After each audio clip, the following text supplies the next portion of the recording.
Retro vibes for the modern mind. Welcome to NeoNostalgia with Craig and Ray.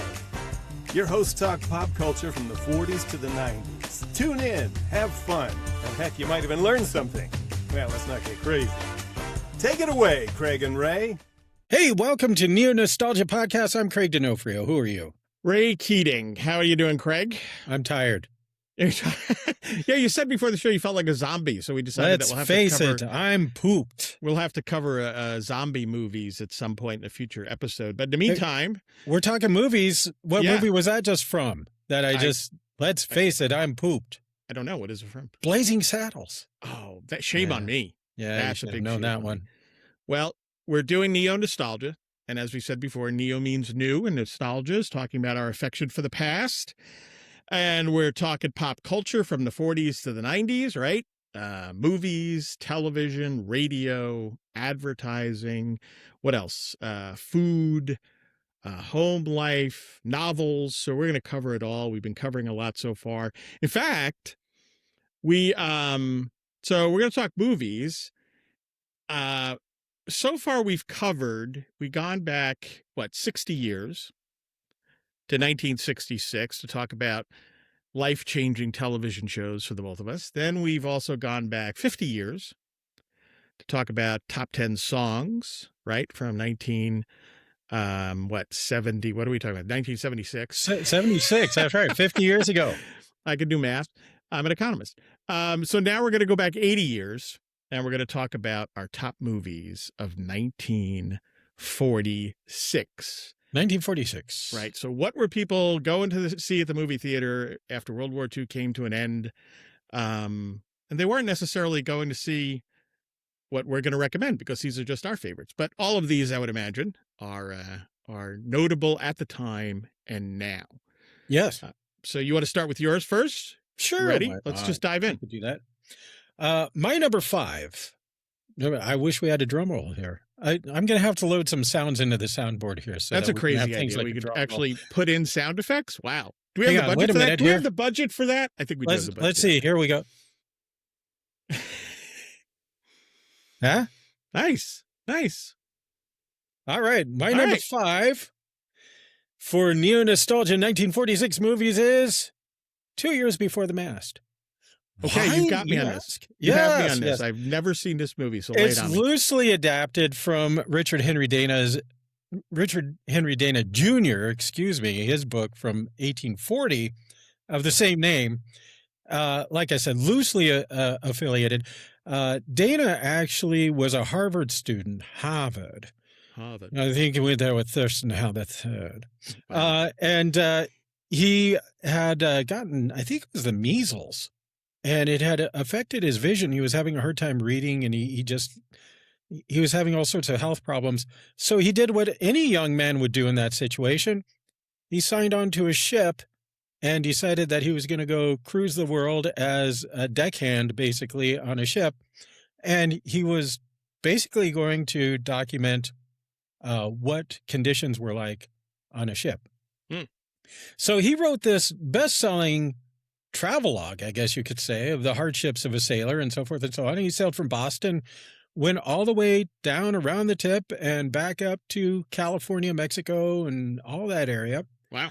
All of this pre-Civil War, pre-Gold Rush California, and wrote about the culture and also, anyway, very, very popular book. The movie is loosely based on that because they had to dramatize everything, right? Right. So it's not a documentary. No.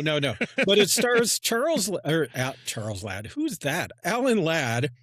And that's Alan Ladd's brother is Charles. Right. A lot of people don't know me. He was an insurance salesman, but you can go on. Alan and Chuck Ladd. Yeah. Set in the 1830s, the story follows Charles Stewart, Alan Ladd, the arrogant, dissolute son of a wealthy shipping magnate. After a night of excess, he's shanghaied. Who doesn't love a good shanghaiing, by the way? There you go, right. And forced to board the Pilgrim, which, by the way, was a sailboat that Boy Scout groups and all the rest would go on Dana Point. Dana is what Dana Point, California is. He's the guy that they named Dana Point, California after.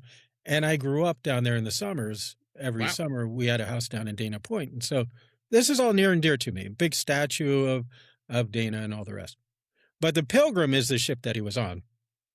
And they had, I don't believe that it was the actual Pilgrim, but it was one that was modeled on that. But anyway, under the tyrannical command of Captain Francis Thompson, played by Howard De Silva, and his brutal first mate, Amazine, William Bendix, Charles endures grueling labor, floggings, inadequate food, scurvy outbreaks, storms, and near mutinous conditions. A Harvard-educated writer, Brian Donlevy, played by Brian Donlevy, rather, standing in for Dana, sails incognito to document the abuses and gather material for his expose. Through shared sufferings, Charles evolves from a self-centered playboy to empathetic reformer, ultimately confronting the captain's cruelty and highlighting how sailors of the era were mistreated. High seas tension. How did he get to show his playboy nature in this movie? But go ahead, continue. Well, that was kind of on the front end. Okay, fair enough. Yeah. Leave it alone. All of a sudden, there's conjuring of the village people or something. All right. Anyway, high seas tension, character conflict, and adventure, echoing classics like Mutiny on the Bounty. Over the book's detailed observations of seafaring routines, high trading in California ports like San Diego and Monterey, and the natural beauty therein. So anyway, this is a must-see for anyone who loves nautical movies like I do. Okay. If you love Mutiny on the Bounty, you might well like this one, and especially the old Mutiny on the Bounty with Clark. Okay. Clark Gable. Yeah. And it helps that you know some of the areas because you're from California. Yeah. So this is all near and dear to me, being a former sailor and also being from that area. This is a thumbs up for me. Honestly, it's slow, but the movies of this age were compared to nowadays where we have the attention span of about, sorry, was I saying something? Very nice. Good. Yeah. Okay. All right. So you recommend it, but you have to pay attention. Thumbs up. Yes. All right. Fair enough. Yeah. Only 98 minutes, 1 hour 38. So Okay. it's not terribly long. You can sit through it. I promise you. That's a high recommendation. You could sit through it. Sorry, I couldn't resist. All right. All right. So what's my number 5? And are you done? Are you? What is your number 5? I don't want to cut you off. No, that's it. I'm done. I'm going to take a nap now while you speak. All right. Fair enough. The Killers. Gripping film noir.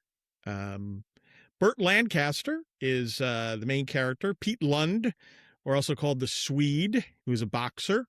This is actually his film debut. So this is Burt Lancaster for the first time on a big screen. Ava Gardner, she plays Kitty Collins, and it's also kind of her first big role.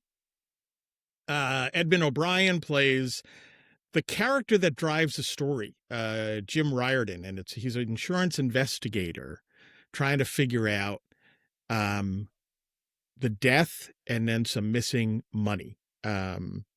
And there are other folks that are in it. It's a wonderful cast, but it's based on Ernest Hemingway's short story. Directed by, and I'm going to butcher this man's last name because I'm not familiar with it, Robert Siodmak. I apologize to Robert's family for getting that wrong.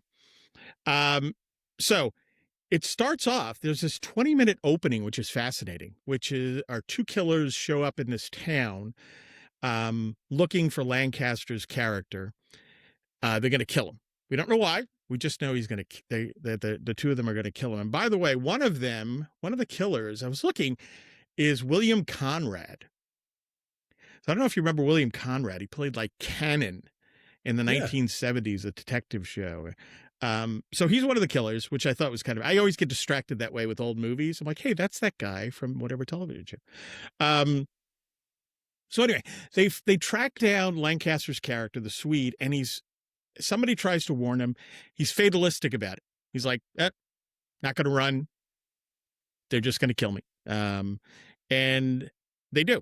And then the story turns to various characters as this insurance investigator tries to figure this all out.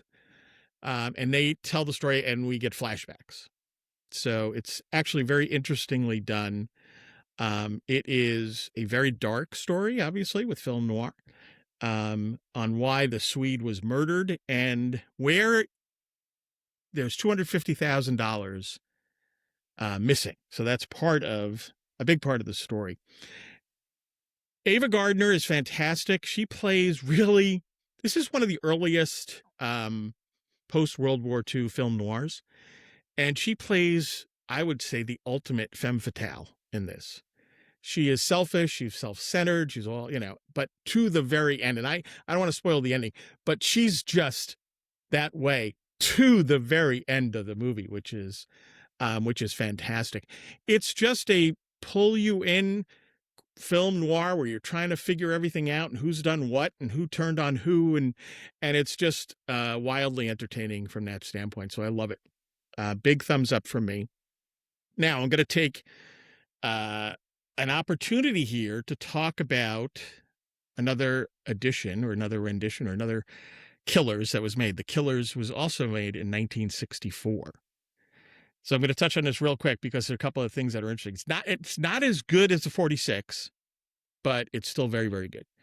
Lee Marvin really drives the story where you had an insurance investigator before looking into things. Lee Marvin is one of the killers up front that tracks down this guy, still very fatalistic, kills him. But Marvin wants to know, why didn't this guy run? Oh yeah, and by the way, there was a heist worth $1 million, and I want to know where that money is. So Marvin is fantastic in it. Others are Angie Dickinson's in it. She's wonderful as the femme fatale. There's also a guy who I don't know if I've seen him in anything else. I am going to butcher this. Clu Gulliger. He's Marvin's partner in terms of the killing. And this character is fascinating because he's wonderfully quirky, weird, and also a very, very violent guy. It works very well. It was originally made for television, but NBC got it. And they said, whoa, too violent. We can't put this on TV. So it was eventually put out to the movie theater. Now, here's the kicker. Ronald Reagan played the heavy, the ultimate bad guy, the brains behind the heist, Jack Browning. So he's the lead bad guy. And what's fascinating is he hated this role. It was his last role in any film. He took it supposedly because a friend of his needed him to do the movie. So he did it. He did not like the movie. He did it for a friend. He didn't like the idea of playing the bad guy. At one point, his character slaps Angie Dickinson. He didn't like that he had to do that. So there's all these reasons why Reagan never liked it. Yet, watch the movie, and I will argue it's one of his best performances. It really is. He's just darn good in it. So there you go. It's a double number 5 for me because I ventured outside of 1946 to 1964, but I had to mention it because those two movies are worth watching. The 46 one is the best, but the 64 one is well worth it. If just, for Lee Marvin's performance and of course, Ronald Reagan's performance. So there you go. You got a twofer. Yeah. Twofer. Over to you. What's your number 4? Number 4 for me is another film noir classic, Gilda. Rita Hayworth, some would argue her most iconic role as the alluring and complex title character, Gilda. She acted opposite of Glenn Ford as her brooding ex-lover. This was released shortly after World War II, as film noir really took off right around then. It blends romantic tension, psychological depth, criminal intrigue, and shadowy glamour, to quote a website that I read. Fair enough. Also, quote, defining Hayworth's Hollywood ultimate love goddess and femme fatale. Anyway, the plot is kind of fun. It's set in post-World War II Buenos Aires, and it's set around a illegal casino. And there's a time American gambler, Johnny Farrell, played by Glenn Ford. He arrives in Argentina, cheating at dice, and rescued from robbery by elegant, sinister Balin Munson, rather. George McCready plays that. And he's the owner of the casino. Balin hires Johnny as his trusted right-hand man and messenger and manager, forging a close, cynical, and somewhat creepy relationship between the two. And it is a little creepy. Uh, tension erupts when Balin returns from a trip married to Gilda, Rita Hayworth, who happens to be Johnny's former lover. And so the love triangle is constructed and it gets creepy. Their reunion sparks a volatile love-hate triangle. Johnny's resentment and obsession clashes with his loyalty to Balin, while Gilda, provocative yet vulnerable, navigates the fear of Balin's control and her own self-destructive allure. Subplots involved Balin's secret cartel linked his secret cartel linked to escaped Nazis and a persistent detective played by Joseph Kalia. There's all this betrayal and intrigue and power. And anyway, it's just a lot of back and forth, as film noir is given to. And it is actually a lot of fun. It's a movie that I loved as a kid. And now it's back on my radar. And it's a lot of fun. So I do recommend Gilda. I'm not going to give away how everything plays out, but it is really a wonderful, wonderful film. And of course, Rita Hayworth does her, I'm not going to say striptease, but peeling off the glove dance and everything. Right. Very, very classic scene in the movies. And I think that just really cemented her as a sex symbol. And she really was a gorgeous woman also. So, she had that going for her. So there you have it. My first time being exposed to that was when I was watching The Shawshank Redemption. Yes. And there's a scene with that, and they're all waiting for her to do the famous thing where she flips her hair. Yeah, the hair flip. Yes. Right. Yep. So that got me to turn around and watch Gilda, and it is a wonderful movie. Good stuff. Absolutely. Yep. So my number 4 is directed by Alfred Hitchcock, Notorious. Incredible cast that he pulled together. Cary Grant is this U.S. government agent. Devlin. Ingrid Bergman is the person that he's looking to bring into a case, if you will, a mission. Alicia, I think it's Huberman. And then you've got those two, and then all right, we'll throw in Claude Rains. Why not? And he's Alexander Sebastian, so he's the lead bad guy. There's also a few other character actors in there. One is Lewis Calhern. He's Captain Paul Prescott. He's the officer of the U.S. agency. And that guy has been in so many films in that type of role, sometimes very comedic, sometimes this way. And it's always kind of interesting to see him. And also a lady named, I'm going to butcher this again, Leopoldine Constantine plays Alexander Sebastian, Claude Rains' mother. And I'm going to get to that in a minute. So the whole story is, Alicia, it's after World War II. She's the American daughter of somebody we see at the beginning. He gets convicted as a German spy. So the government agent, Devlin, Cary Grant, tries to bring her in to infiltrate these German Nazi emigres who escaped to Brazil. Of course, that's what but along the way, as they're waiting the details of the assignment in Rio de Janeiro, Alicia and Devlin, they fall in love. But this is the interesting part of the love angle, is that it's, let's say, questions are raised by her promiscuous past. So that's interesting. And part of that past was the target of the mission is Claude Rains, Alexander Sebastian. who, by the way, Rains he's always so good. He's elegant and engaging in this movie, but he's the Nazi guy that they're targeting. And she also had a relationship with him going back, right? He was a friend of her father's and so on. So it's all a fascinating mix.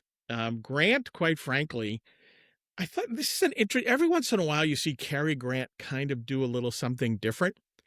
And he did it here, in my view, because he really winds up playing, I don't know how you put a jerk. He plays a jerk really well in this movie, not in terms of what he's doing, like his work, but how he's interacting and treating Alicia. He distrusts her because of her past. So he's obviously, and this is just hanging around for most of the movie.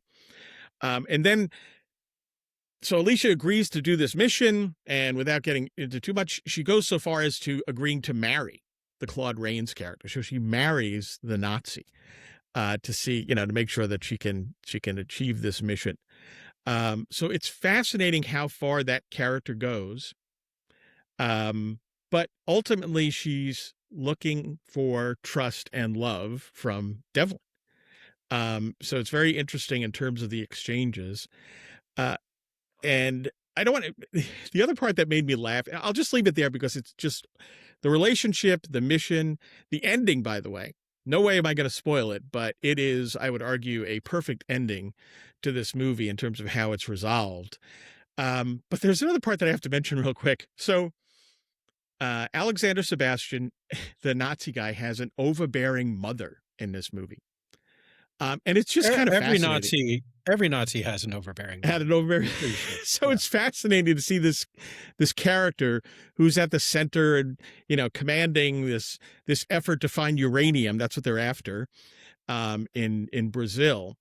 And yet he has this overbearing mother. So at one point, I'm not giving any away, he realizes who Alicia is, right? And this exchange is well worth it, I have to mention. So he says to his mother, right, he's crestfallen, he can't believe what he did. He said, "I'm married to an American agent." And his mother, who of course never liked Alicia, says, this is a great quote. I think you could use it in politics of almost any era, but particularly today without getting into it. She says, "We are protected by the enormity of your stupidity." And then she adds, "For a time." I just thought that was hysterical. What a great line. "We are protected by the enormity of your stupidity." So, as I said, the ending, they catch on. They try to kill her in a certain way, a long process. And then the question is, how does Cary Grant Devlin come in, and does he save her or not? And do they wind up becoming, does he wind up trusting her ultimately and loving her? So it's a good movie. So big thumbs up on Notorious. Very good. My number 3 is another film noir, The Big Sleep. This is a big one because it's Bogart, and I love Bogart. Humphrey Bogart stars as hard-boiled detective Philip Marlowe, and of course this role will return with Lauren Bacall as the sharp, seductive Vivian Rutledge, leveraging their real-life romance and sizzling chemistry. Marlowe's hiring Marlowe is hired by a dying General Sternwood. Holy smokes. Can we just start this whole show over? Is that okay? No, keep going. You're good.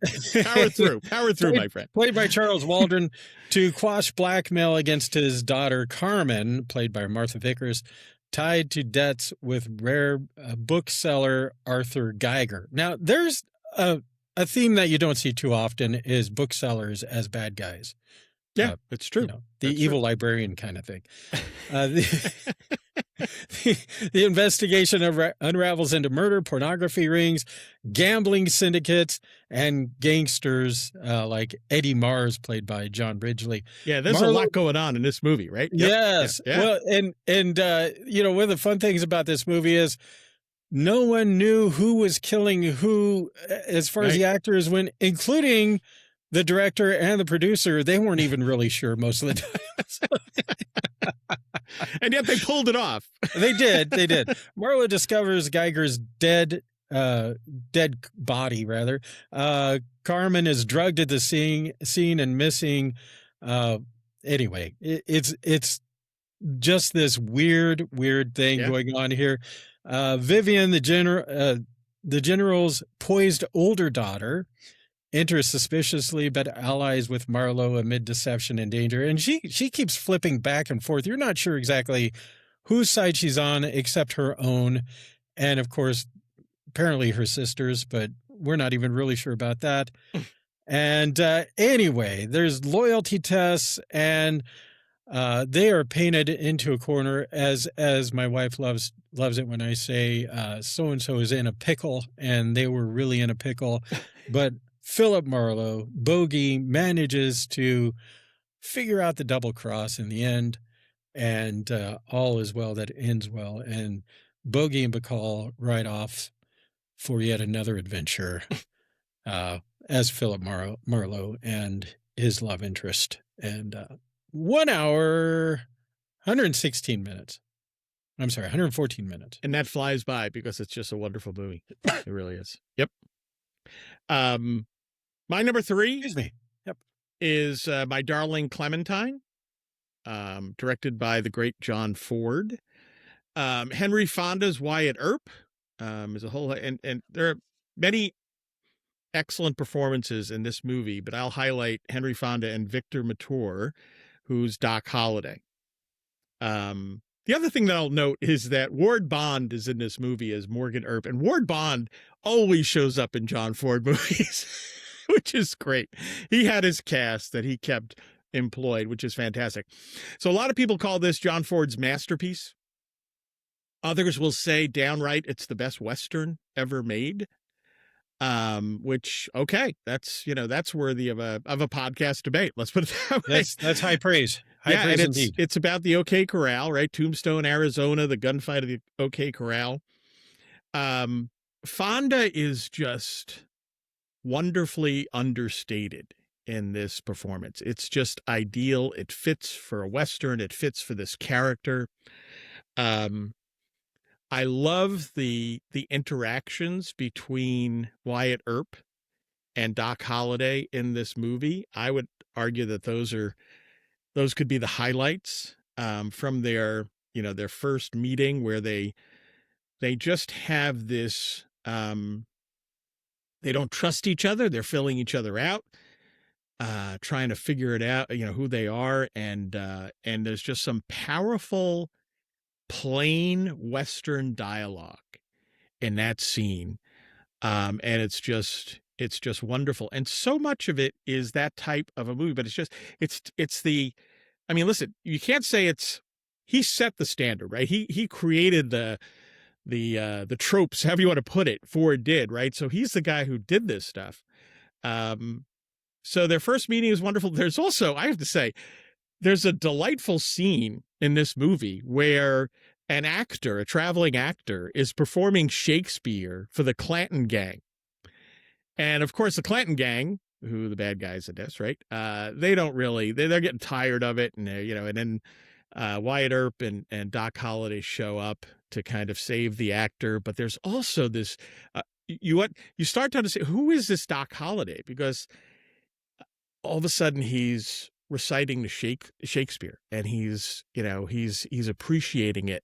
So you're like, okay, this guy's got a wonderful past, doesn't he? He's got a very deep past.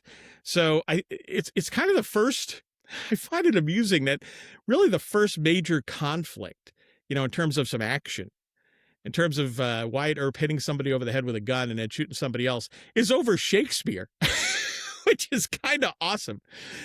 So I like that a lot. That's a delightful scene. There's some humor sprinkled in as well. I think, and it's because of the way the film goes, you don't expect it. So when there's little gems are thrown in on the humor side of it, I think you really appreciate it more than you would otherwise. And there's also the classic Western in a different way. It's, Wyatt and Doc Holliday, and I guess Ward Bond, Morgan, they're walking to the OK Corral. And it's just wonderfully done. It's so quiet. You see them way off in the distance walking. The Clanton Gang is watching them. They're tiny in the distance. The sky is huge. And as they get closer, but it's not the gunfight isn't what you might think it's going to be. It's not like them all just standing in the middle of the street and say, draw. It's more of a, if you will, a realistic gunfight in terms of people moving around and seeking cover and so on. So it's wonderful in that sense. So that gunfight is well done.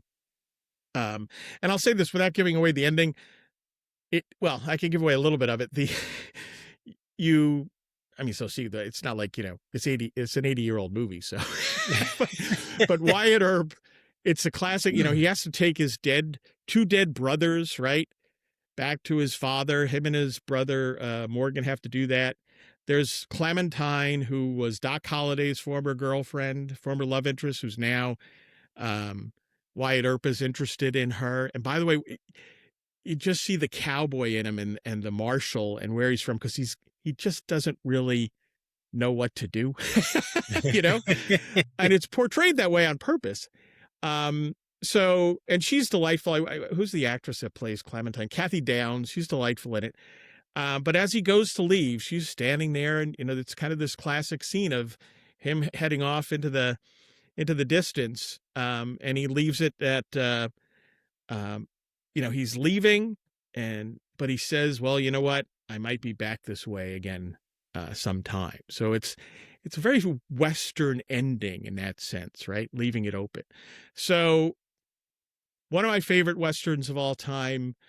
Could it be the best? I'll go with you if you want to go that route. I mean, there are some others in my book that are up there with it, but it's just a wonderful movie. And if you have not seen this movie, I remember going back the first time I saw it, the title kind of threw me off, right? I was like, My Darling Clementine. I'm like, what is that about, right? It's actually references a song that's in the movie a couple of times.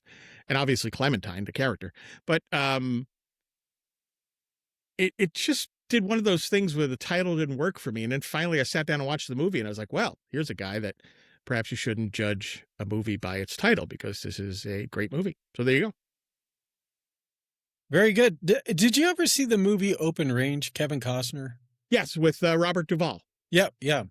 I think as far as shootouts go, that one was right up there also, as far as, just the panic of such an environment, people missing at close range, just running away in terror. The sort of thing that I think you probably would see in a real life Western shootout, if there were such Western shootouts. Listen, even there was a shootout at the OK Corral. I've been in the OK Corral. But, even go to High Noon. Yeah. That shootout is not what the canned Hollywood shootout. That is very much running behind fences, between buildings. And I remember the first time I saw High Noon. You want to know the first time I saw High Noon? Was in film study, senior year of high school at St. John the Baptist High School. I took a class called film study for half a year. And that's where I saw High Noon for the first time. And that's definitely a film that we have to talk about at some point. Cool. So, yeah. My number 2 film is your number 4 film. Okay. I think that's right. Notorious. Mm-hmm. We've already talked about it. Cary Grant and Ingrid Bergman. 1946, Miami. Alicia Huberman, Ingrid Bergman, daughter of convicted Nazi spy, recruited by U.S. agent T.R. Devlin, Cary Grant, to infiltrate a group of German expats in Rio de Janeiro. And of course, you filled that out pretty well, I think. This is a Hitchcock film that really was one that I think solidified him as one of the greatest directors in Hollywood history. We often think of Hitchcock with movies like The Birds or Psycho or so many of those other kind of horror movies, but this one is a little bit different in the way that just the history, I guess you could say, of Hitchcock. And so it really is a wonderful thing. Of course, Ingrid Bergman is low maintenance. Sorry, a little Harry Met Sally there for you. A fitting movie reference. Yes. this is just really a great post-war film. It's really amazing to consider what America was like right after World War II, and of course, this is all still so fresh that the idea of there being Nazis out there that are plotting a comeback or some sort of Yeah, masterminding of right, something, there's right. still the bad guys, and there's still the villains out there somewhere. And so, this is kind of just a subtext, I think, in the culture. Yeah. And so it's kind of neat to look back and see these Nazi remnants. We don't have them now. Now we've got, well, when you and I were kids, it was the Soviets. Sure. Now we aren't allowed to attach any countries to any bad guys because that's the way we roll now. So yeah. Hitchcock is fascinating. I mean, we'll be talking about his movies, I think, throughout this show. And we should obviously highlight him in one. His movies are just, it's funny. You mentioned The Birds, and what else did you mention? Psycho. See, Yeah. with Hitchcock, I immediately go to North by Northwest. Yep. Oh, that's a great one. And Rear Window. Those Yep. are my two biggies with him. And I mean, there's so many others. We used to, back in the day when my wife and I first got married, a good friend of ours used to come over. It was like, I don't know, every other Friday night we would sit down, and for a stretch there, we would just watch one or two Hitchcock movies on Friday night. So it was good stuff. So yeah, Hitch. I also have The Big Sleep on my list. It's my number 2. You mentioned it was directed by Harold Hawks, one of the great directors, based on a Raymond Chandler novel. Read the novel, and it's just, you can understand. Would you say that people didn't know where they were going, perhaps, with the story? Read that novel, and you're like, whoa, all right, let me see if I can follow this. It's a wonderful novel, huh? But you're like, all right, yeah. I got it. And as you said, Bogart's great as Philip Marlowe and Lauren Bacall, and so, and it's, as you alluded to, it's just jam-packed with, hoods, shady characters, femme fatales. There is no girl next door in this movie. If you watch this movie, just paying attention, you pay attention to everybody, obviously, but it's hard to think of any female character that's not kind of got that femme fatale, at least attitude. It's very, very interesting. And, in the end, everybody is unsavory to some degree, even Marlowe and Lauren Bacall's character. And it's a delight as a result. It's a true film noir.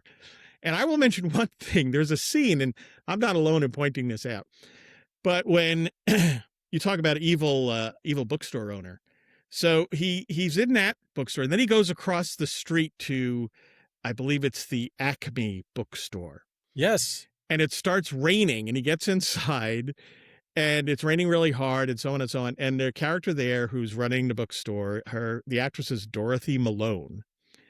And she certainly steals the scene from Bogart. Hello there. Yeah. She steals the entire scene from Bogart, which is obviously not easy to do. And for a lot of people, she's the one that this is who they think of, like either as we're mentioning or like as a side note. Yeah, what about that scene in the bookstore? It's raining. They're having this very seductive chat, which is okay for 1946 films, though, because they're not getting too much, but it's obvious what's going on here. And then she finally says, all right. And she turns the sign, closed, locks the door. It's pouring rain outside.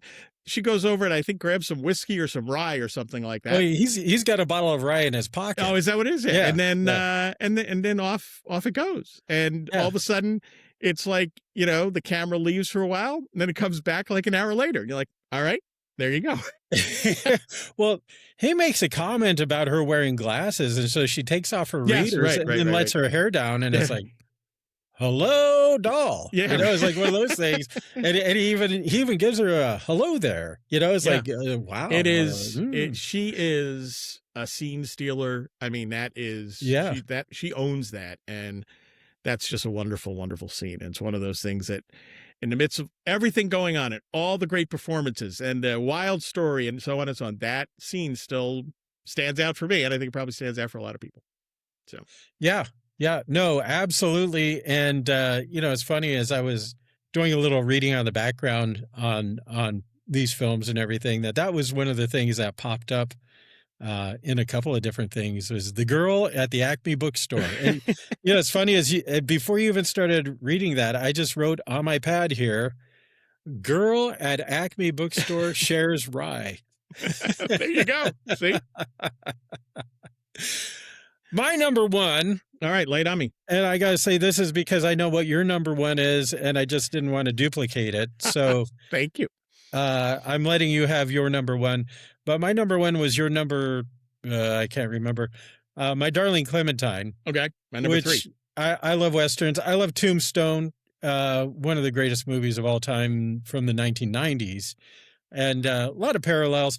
Of course, a little more liberty taken with this than Tombstone took with the actual narrative.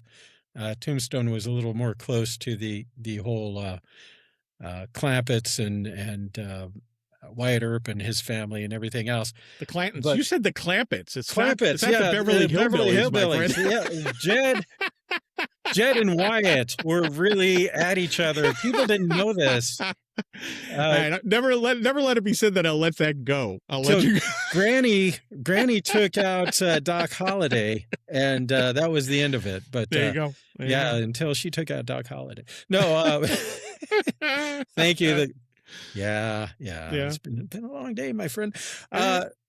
Anyway, one of the things that I found really delightful about this, Ray, is once again a little slower pace than the films of our day, but how much there was just to offer in the way of kind of background to everyday life, scenes in barbershops and just everyday life kinds of things that I think makes this movie very relatable in so many ways. And of course, you do have the whole Shakespeare thing, which is a little odd, but also really cool at the same time. I think at one point Doc Holliday says, I think it's Doc Holliday says Shakespeare in Tombstone. Yeah. Personally, I think Val Kilmer redefined Doc Holliday in a way that was just amazing. But I do love the friendship, and I do love the relationship that Wyatt and Doc share. And it's really, really a great movie, and truly one of the best Westerns. I'm not going to say the best, but definitely a top 5. I'd put it up there with True Grit and some other greats like that. So that's where I'm putting it. My Darling Clementine. There you have it. All right. So my number one, and it's 1946, worked out very well because this is my all-time favorite movie, all time. It's a Wonderful Life. Jimmy Stewart, of course, as George Bailey, Donna Reed as Mary Bailey. You have Lionel Barrymore as Mr. Potter. The cast is incredible. Thomas Mitchell, if you don't know, is the guy that played Uncle Billy. And Henry Travers as Clarence the Angel, who, by the way, is also in The Bells of St. Mary's, if you don't know that. Yeah, that's right, yeah. Yeah, we'll talk about that. And directed by one of my all-time favorite directors, Frank Capra.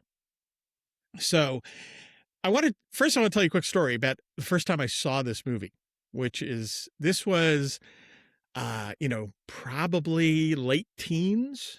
And I'm sitting around turning the channel, and I flip by PBS, and I come in on the scene where George Bailey comes storming out of now Martini's bar. Okay. So it's in the alternate universe that Clarence has brought him to. And this is where I still remember it, because he runs up to the camera and he's got this wild-eyed look, and he looks around, and that I was like, wow, that caught my attention. I found out that was something that Steven Spielberg grabbed onto and so on. But that's my introduction to It's a Wonderful Life, was that scene. And I watched the rest of it. I was like, what's going on here? So the first time I watched it, I only watched half of the movie, if you will. And then I went back and watched the whole thing. It's fascinating on so many levels, right? It's a Christmas movie. Okay. It's a fantasy film. It really is, right? It falls into the realm of fantasy. But what I love about, let me get to first off, Jimmy Stewart's wonderful. He portrays, George Bailey masterfully. He's a man, obviously we know that the base of the story, he feels trapped in his small hometown of Bedford Falls. And then everything comes crashing down because Uncle Billy lost, quote unquote, $8,000. It turns out that Mr. Potter actually stole the money. And he's just plummeting right into darkness. He's thinking about suicide. He's clutching his life insurance policy. And then the angel shows up and he is shown what would have been without him, right? What life would have been around him without him. So it makes clear how many lives he touched, how many lives he made a tremendous difference in. Clarence has got the line of the movie. You see, George, you really had a wonderful life. And he comes through this process of the angel showing him what the world would have been like without him. He comes to put things in proper perspective. And he discovers, or he knew it, but the full realization of the love and gratitude that his family and all of Bedford Falls has for him become clear. What I find fascinating is you can still find people that have never seen It's a Wonderful Life. And I'm sure there's people watching this that haven't seen it, so you better watch it. You don't have to watch it at Christmas, but obviously there's a benefit to that. But people, when they watch it and they think of it as a Christmas movie, they're struck. I know several people who said to me, I did not expect that. There was a lot of darkness in that movie. Mm-hmm. And I could see how they'd say that, right? But when you really step back and think about it, and I think this is the power of the movie, I mean, all the performances and everything else, it's a film about, again, how each life touches others. We're talking about the virtues of sacrifice and compassion, the value of life, marriage, and family. All these things are in there. The importance of faith is in that movie. And it's a desperate man who comes to see all these gifts he's been given, that he received. And he's transformed as a result. And I would argue that's not a dark film. That's a type of movie that offers true hope. I know there are people, listen, I know of some pastors who say, well, Clarence as an angel, that's not how angels work. It's like, yeah, it's a movie. We understand that. The message here is unmistakable in terms of gratitude for life and the appreciation that we should have. And I just, for that reason and all these other reasons in terms of the performances, it's for me a great film. It's my favorite. And by the way, people kind of dismiss it at the time, right? Now, it didn't do great at the box office, but this was a movie that was nominated for Best Picture. Didn't win, but it was nominated for Best Picture. Frank Capra was nominated as Best Director, and Jimmy Stewart was nominated for Best Actor. So it was not a movie that was unappreciated at the time. The other thing that's fascinating about it, though, is that it kind of disappeared, right? Given the technology and everything, if you didn't watch the movie, it disappeared for the longest time. And then whoever had the rights to it let it, expire. And then you couldn't help but turn on a television channel and see It's a Wonderful Life at Christmas time. And quite frankly, that's great, because that's how I saw that scene with Jimmy Stewart, how I came to love the film. Yeah. With what you're saying there, because it had elapsed, it had pretty much gone into the public domain. And at that point, all of the television stations that were looking for things to play over Christmas, they're like, oh my gosh, hey, look, a free movie. Yeah. How can you go wrong with a free movie starring some serious Hollywood heavyweights, and that gave it the new life. One of the things that's interesting is it was involved, I guess, in the hearings that it was deemed suspicious that it might be a communist. I never heard that. Is that true? Yes. My goodness. How can you possibly say that? I think, I don't know. Well, because there was a communist behind every Bush, right? I mean, McCarthyism and all that. Right. So it had been tagged as a suspicious film. And of course, that was enough to doom you. And so that played into why it just kind of got put on a shelf and forgotten about in a lot of ways. Did you ever see the Saturday Night Live alternate ending for. I did not. I've It's a heard about it, Wonderful but Life. I have not seen it. No. Dana Carvey, look it up on YouTube. I think you'll find it's hilarious because there were actually standards also for films in those days that there had to be people couldn't just get away with crime in the films. Right, They had to get, right. That's they had to get their interesting. comeuppance. Yep. But Mr. Potter does Mr. it. Potter gets off with a freebie here. Yep. And apparently, and maybe that was part of the communist plot too. I don't know.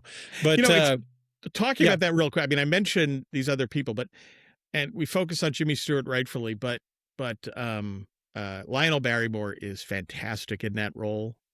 If you notice, I believe the bust that he has at his office is of Napoleon. And I think Donna Reed is perfect as Mary Bailey. I mean, she is just wonderful in that movie. That's somebody else that we have to talk about, what she went on to do in some other roles. Travers is great as Clarence. So funny, so amusing. I love when he's just talking to Joseph, trying to work through this thing. He looks up at the sky and he's talking to Joseph. So it's just wonderful. And Uncle Billy's Uncle Billy. I mean, Uncle Billy's just great. And you know who's in that movie, by the way? Hey, Ward Bond is in that movie. And we're not even talking John Ford. Ward Bond gets around. Yeah. So, listen, if for some reason you haven't watched this movie, shame on you. Watch it. In fact, all of these movies that we mentioned, these are 80 years old, and they are immensely entertaining to this very day, and you need to watch them. And go check out that Dana Carvey alternate ending where Mr. Potter gets his comeuppance there. I think you'll just one side note here. When we lived in St. Louis, we lived off Bedford Falls. Wow. And so nice. I would walk down the street and say, well, Merry Christmas, you old mailbox. And then my wife would say, and a Happy New Year to you in jail. So there you have it. There you go. You fun-loving D'Onofrios. Yeah, we're footloose and fancy free. Good stuff. All right. Well, hey, be sure to like, subscribe, and enjoy this podcast. Share it with all your friends and spread the word around. We're trying to get the word out. Patreon, we're getting that thing up and running. Ray is the meister of that. And more news on that is forthcoming, I'm sure, anytime now. But do check out all of that stuff and bonus material for Patreon subscribers. And anything else, Ray? NeoNostalgia Extra for you Patreon folks. Extra. Oh, no, someone else already did that one. We're going to talk more about 1946 movies. So there you go. Until next time, we'll see you. All right, take care. Bye. NeoNostalgia was not recorded in front of a live studio audience.